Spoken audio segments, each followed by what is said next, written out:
If you have to tear down another woman on your mission to advocate for women, then that's not women or empowerment that you represent.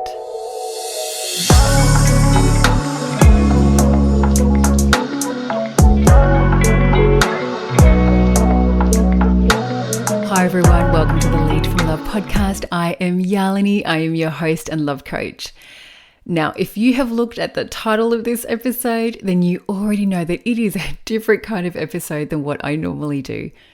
But it's important, so I'm showing up for it. Today's episode, I want to respond to haters. That's why it's called Responding to Haters. Check your ego at the door. Now, it's not about focusing on a particular person. What I want to do is call out a behavior more broadly because it represents a culture of toxic masculine energy. And this is what keeps us trapped in the system that we want to break free from, especially as women. Now, it started off with an aggressive comment that was left on one of my Facebook posts last week on the topic of equity versus equality. And here's what I want to say about that. If we can't have conversations respectfully with one another, especially when it concerns the topic of women and women's rights and equality, and it's between one woman and another, then what does that say about us? Now, I don't want to focus on a particular individual. I'm not concerned with blaming or judging anyone. I'm calling out this behavior because it exists broadly in society, and this is what is damaging, especially when people celebrate it and they like it. Because if we don't call out the behavior that goes with the comment, even if you agree with the comment, it still runs the risk of hurting the people they claim to represent. So I'm speaking up. Now, to do this, I'm going to go through two key issues that the comment raised in the way that it was written and explain why it's toxic masculine energy and how it hurts and suppresses people instead of empowering them. And I know that this topic can be triggering for some people, especially if you've been on the receiving end of bullying or aggression. So to help empower you so that you don't have to put up with this anymore and you can actually have the confidence to stand up for yourself and find your voice in these circumstances, I'm going to actually break down what aggression as a bullying tactic is. So you can see through the smoke and mirrors and you can see that it's not all that it's cracked up to be. And then I'm going to share what true power looks like and how this is what makes you a leader so that you can be respected, not just for who you are, but how you think, how you communicate. This is true empowerment, one that creates real freedom, that doesn't need to push anyone down in the process. Instead, it's one where it helps us all rise up together. Because for me, that is leading from love. All right, so to start off with what happened, let me give you some context around this. So I mentioned that I did a Facebook post last week where I looked at equity over equality. And the reason for that is because I work with feminine energy women who want masculine energy men when it comes to a relationship. Now, to be clear, feminine energy, masculine energy, it is not about gender. We all have it. We've all got masculine and feminine energy. And the masculine energy is that part of us where when we do things and we feel strong and we feel powerful, and the feminine energy is that part of us that helps us connect to one another. It's all about community and our feelings and wanting to play and have fun and be creative. And in the context of relationships between a feminine woman and a masculine man, it's not equality that they want. What they're looking for is equity because they want to be able to complement each other's energies. They want to be able to work to their own strengths and bring in their own unique traits and qualities. Now, I fully appreciate that not everyone understands the masculine energy and the feminine energy dynamic, and that it can be easy to get that confused with gender constructs. And, a Facebook post, that's just a soundbite. I'm not going to write an essay for every post. That's why I've dedicated the last 2 episodes of the podcast to focusing on masculine and feminine energy for those that are curious, that want to know more. And even that, I would say, is a high-level overview because there is so much more to it. That's what I teach my clients. And again, I also don't expect everyone to listen to the podcast and to have a look at all the other information that I created. But the reason that I'm bringing all of this up is because when we want to respond to a topic, when we want to make a comment on something that we don't understand, that we don't know anything about, it's okay not to know anything about it, because, hey, true wisdom is knowing that we don't know it all. Only fools assume they know everything. But when we respond and we lead with aggression and assumptions, that's where it can be dangerous. Because in this scenario, it was someone who wanted to fight for equality and fight for women's rights, which is a great thing. I respect that. But in the process, a lot of assumptions were made around what I was talking about and how the feminine was perceived as being subservient and weak and supporting the patriarchy. And it went down a whole rabbit hole. And, one thing I can tell you about the feminine woman is she is anything but weak. But we go down this really big slippery slope when we lead with aggression and assumptions. And look, the details of the comment aren't relevant. What I want to talk about is how they made the comment, because that's where the real issue is, in my opinion. So let me break that down for you. Here's my first concern with how this was managed. One, it went in all guns blazing. But here's the thing, leading with aggression, it doesn't open up a conversation. It shuts it down, because what happens is it makes the other person feel like they're under attack, and that activates their primal defense mechanism. In that scenario, our back is up. We're looking to defend ourselves. It's the classic fight or flight response. And for some people, it's even freeze. And in situations like this, it creates misunderstandings. It's where things can escalate, get blown out of proportion, because we're so busy defending ourselves that we don't actually hear one another. So it begs the question, what's the point? Now, the second challenge with the way that the comment was made is, even though it was intended to fight for women's equality, like I said, it's a great thing. My advice is that if we're going to advocate for something, it is so important that we are clear on what that means and what that requires, so we can show up in a way that is congruent and aligned with the mission. Because if you have to tear down another woman on your mission to advocate for women, then that's not women or empowerment that you represent. And it's going to make me wonder what we're really fighting for. Because you can't have it both ways. You're either here to support women or not. You don't get to cherry pick ones that you like or the ones that you agree with. It's either women's rights or not. It's either equality or not. Because only fighting for some women by suppressing others, that's hypocrisy. And then using aggression as a tactic, that is the fastest way to lose credibility and respect. Which is a shame when it's on an important topic. And here's why I'm calling out these two things. It's because they represent toxic masculine energy. Because again, we've all got masculine and feminine energy, and that masculine energy, it's that part of us that is direct and assertive and competitive. And you know what? It likes to win. But here's the thing. It's respectful in the process. But toxic masculine energy, that is all about ego. It's where I need to prove I'm right and why you're wrong. It's all about exerting dominance, looking to, puff their chest and show how powerful they are at the cost of other people. It's not designed for meaningful conversation. What it's designed for is a one-sided rant, so they can show how much better they are than you. And this is problematic when the topic is about equality, about women's rights.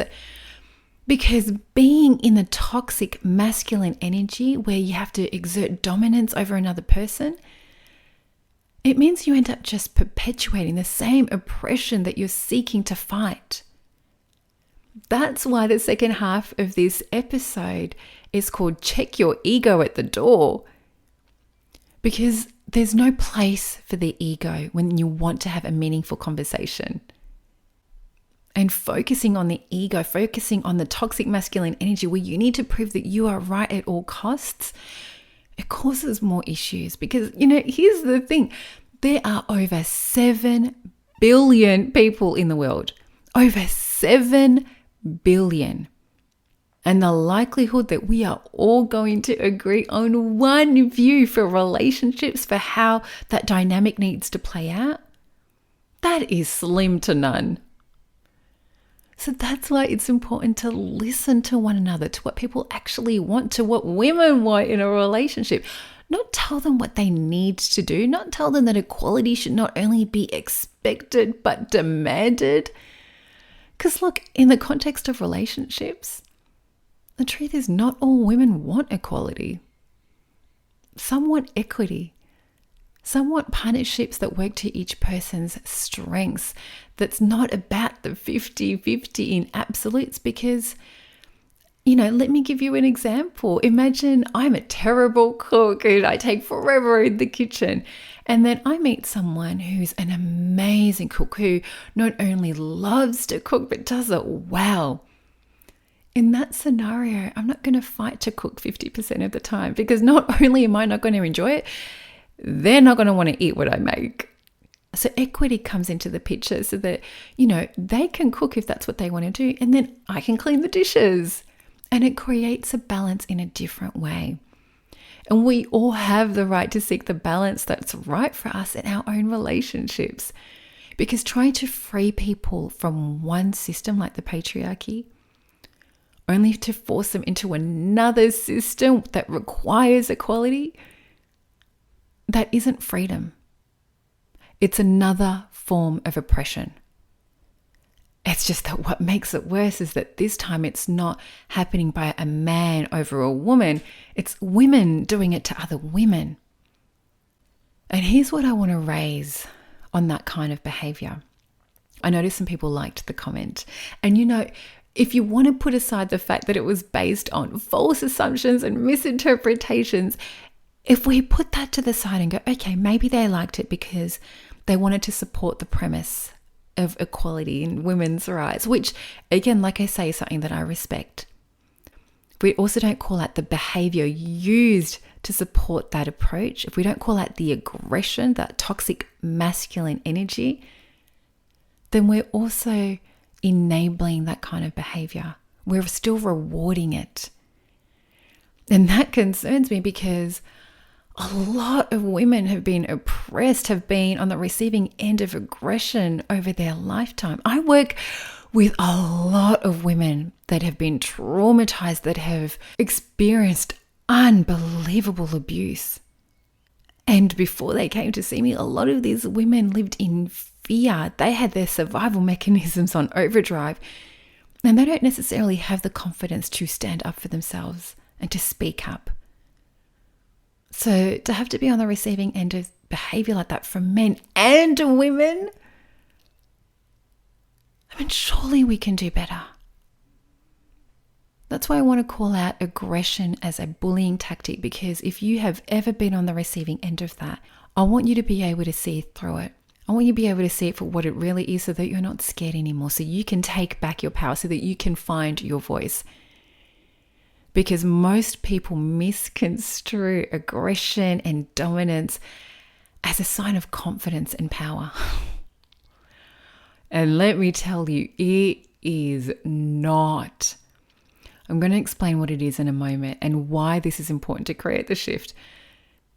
Because here's the thing, if we're really passionate about a topic and we are invested in creating meaningful outcomes, then it requires us to take a different approach, something different from dominance and aggression, because unwanted aggressive behavior, that's a form of bullying.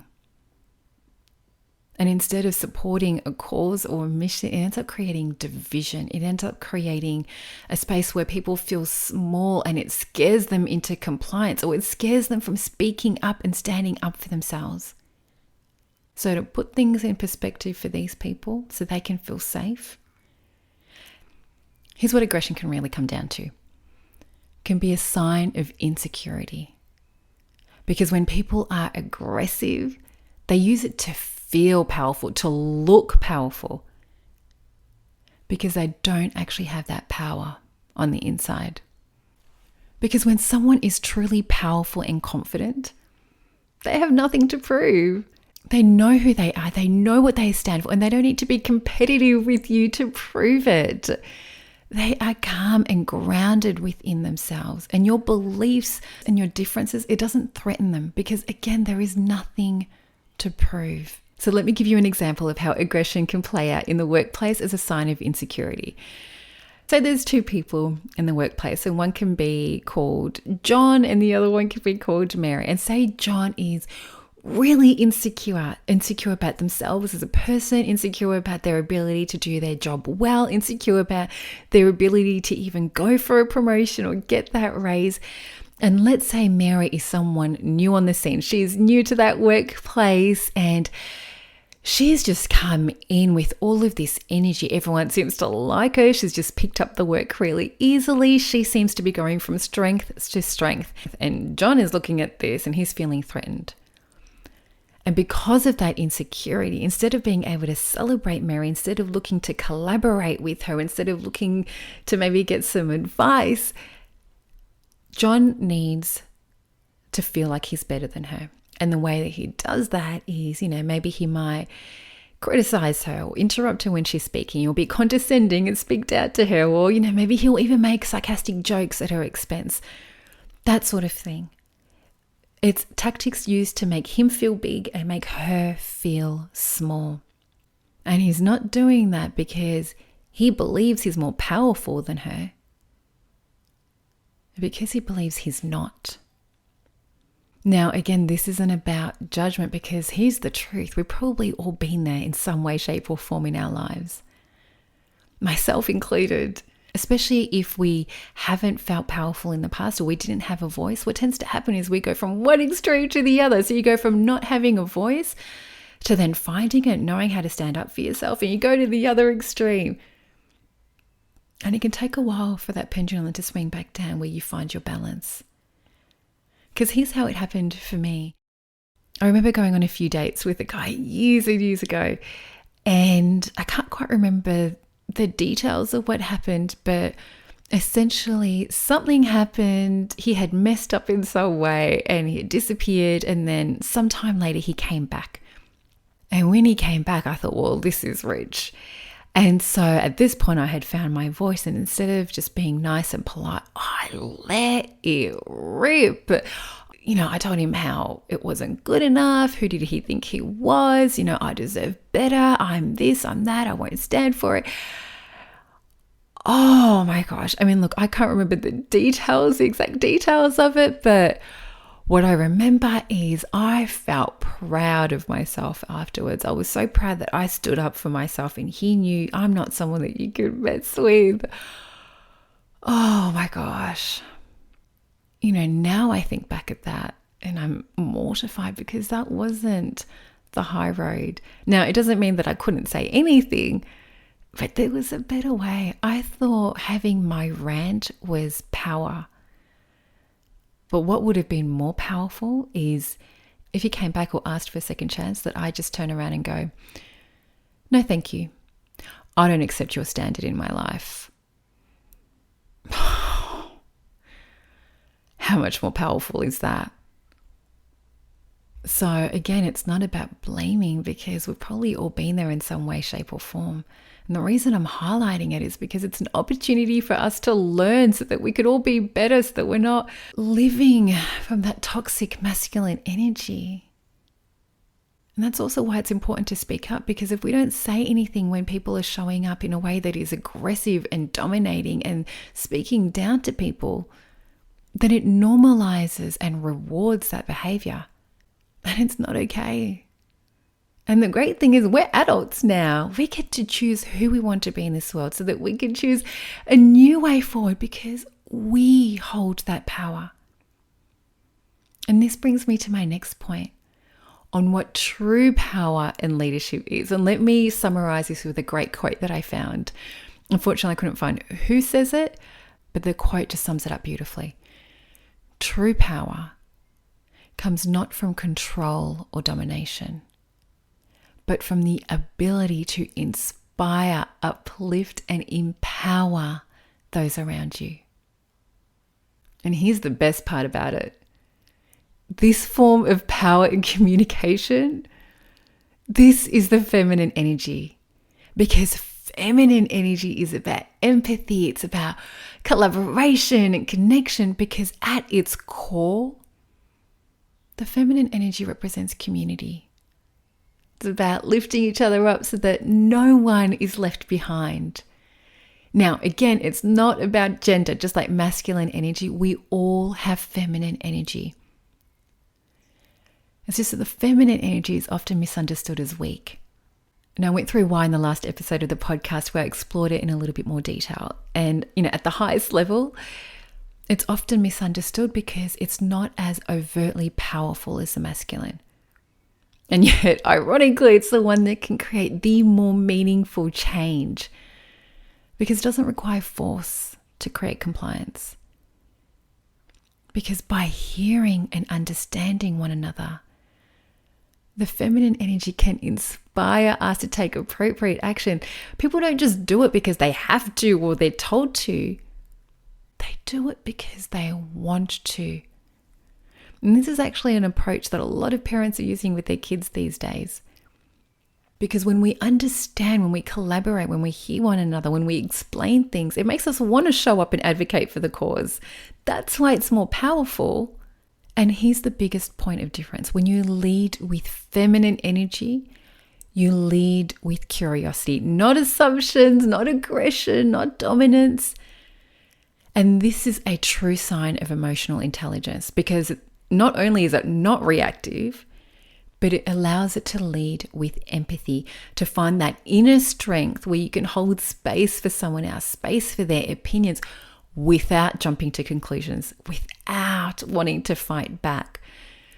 And I say strength because, it can take a lot of courage, especially if it's a topic that you feel strongly about, like equality, like women's rights.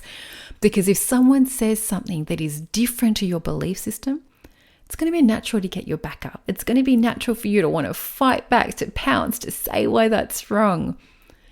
That's why the feminine is powerful enough to go, okay, I can feel resistance. I can feel that it's got my back up and I've been triggered by this. But instead of just reacting, the feminine energy has the strength and resilience to go, okay, let me take a step back. Let me take a pause. And instead of saying my opinion, saying why I think that's wrong, let me ask some questions. Let me lead with curiosity and try and understand why they think what they think. Try and understand their perspective. And then I can respond. And maybe I'll even learn a thing or two. And the important part of this is that by not getting caught up with the ego, it can actually save the ego. Because then it saves you from potentially going down the wrong rabbit hole based on misinterpretations and misunderstandings. So it can save you from looking like a fool. And on top of that, it can actually build trust in the process by taking the time to hear someone else's point of view. And that's what promotes collaboration, teamwork. It helps us come together as a community, as people. And when we're able to hear one another and work with one another, that's what creates long-term change that's actually meaningful. Because it's not based on what I'm telling you to do. It's based on what you actually want. It's based on meeting your needs. And that is how you empower others. That's how you create a ripple effect of change for the greater good. And that's why you don't need to control other people to feel powerful. And there's a really great saying that sums this up. Give a man a fish and you feed him for a day. But teach a man to fish and you feed him for a lifetime. Because giving a man a fish, that's the masculine energy. You do that because then you're going to feel powerful. That feeds the ego. He's eating because of me. But teaching him how to fish, that's the feminine energy. because it makes you obsolete. It's not about you. It's not about your ego. The purpose and the focus is on empowering him. And how empowering him will empower the community. It brings everyone together because then they become self-sufficient. And that is real power, when the vision is bigger than the ego. And for me, that is leading from love. And my hope is that we can use this to inspire more people to lift each other up, not tear each other down. Because then where would that leave us as a society? So that's why I wanted to have this conversation. Again, it's not to call out a particular person, but a behavior more broadly, because most of us have been there. Because if we keep leading with assumptions and aggression to make a point, we'll never get anywhere as a society. And not only will we not hear each other, but we'll only create more division and oppression. And like I mentioned, the two key issues with approaching a conversation this way is that, one, aggression just shuts down the conversation. It puts people in fight or flight mode because they feel like they're being attacked, and that's when things escalate. That's not when we achieve anything. And two, if we're going to talk about big issues, it's important to be congruent so that the point isn't lost, so that the focus can actually stay on the topic. Because in this scenario, talking about equality, talking about women's rights, it doesn't mean much if you have to tear down another woman in the process, because that act just makes you lose respect and credibility, and the point just gets lost.